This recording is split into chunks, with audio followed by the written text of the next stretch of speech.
So in this video we're going to look at hamstring stretching. So hamstrings are the muscles on the back of the thigh.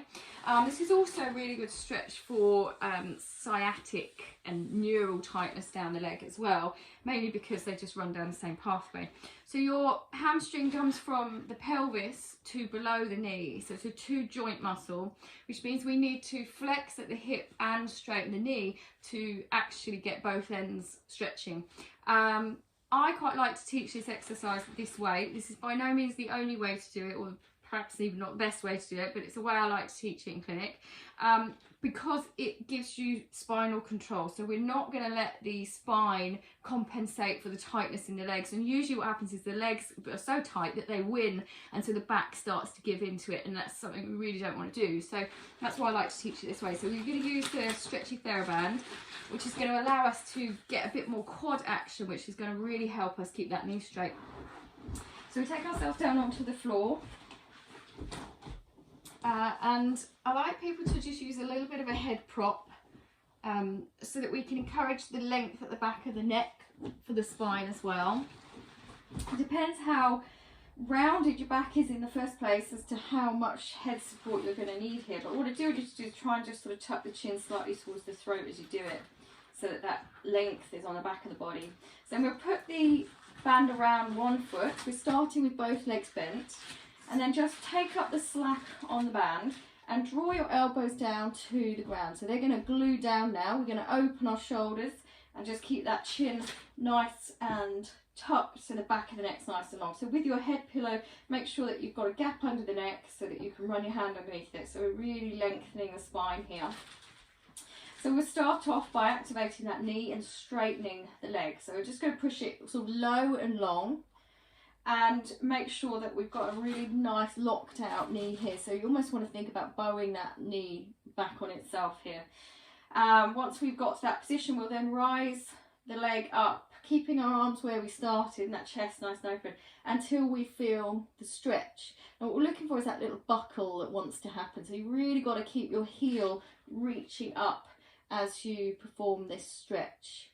And so as long as you can feel opening through the back of the leg, really tight through the front muscle on the thigh, then that's where we're working at. Once you hit that first point of stretch, we can add to this by sliding the other leg out straight, so we turn into a bit more of a split. Now that will immediately make you want to buckle, so your goal here is to keep that knee nice and strong.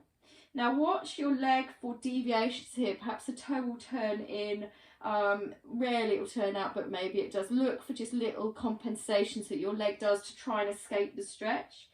Try and engage your core, so try and get the pelvic floor and the tummy to draw in. So we're stabilising everything in the upper body so we can really send the stretch through the lower body. Keep reaching your under leg, long leg out as well. So you're reaching heel up, heel out, and then everything else just staying stable. So then we can take the stretch off, and usually there's a little bit of a fuzzy feeling after that one. It's all very good. You could go straight to the other leg if you felt like this leg needed a bit of a break before doing it again, or you could just repeat that leg. So again, I would start with this leg bent, push out, find the lock, find the stretch, reposition your body as needed, and then slide the other leg out. And hold that, I tend to say, about 5 breaths. Now I like to get people to count in breaths because it stops them from just holding their breath and counting, which often people will do when they're in a place they don't like being. And then we'll just release that off again. There's a couple of things you can do while you're up there to make this a bit more interesting and actually a bit more of a flossing technique.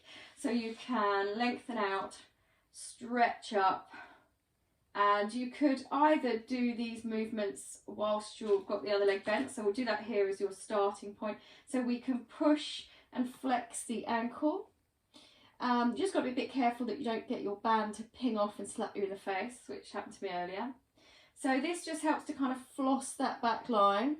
What you might find is that you could point your foot and then drop the toes and then point the foot, and then see if you can move a little bit higher with that pointed foot and then allow the toes to drop back. And then point the foot, see if you can come any higher, and then drop the toes back again.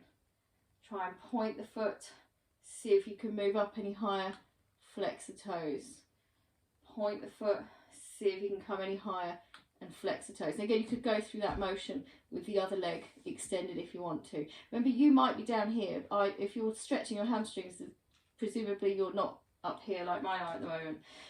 The other thing we can do is to kind of move the long leg through a bit of a diagonal move, if you like. So we can just draw the leg across to the opposite side of the body and then come back to the centre and move it up. So we just take it across and then back to the centre. And you might find you can bring it higher each time after you've taken it across, which lengthens it and then comes back to the centre and lift up. Take it across and then back to the centre. And again, you could do that in the full expression of the stretch, going across the body and then up. So you're not taking the foot away from the left side or the opposite side of the body.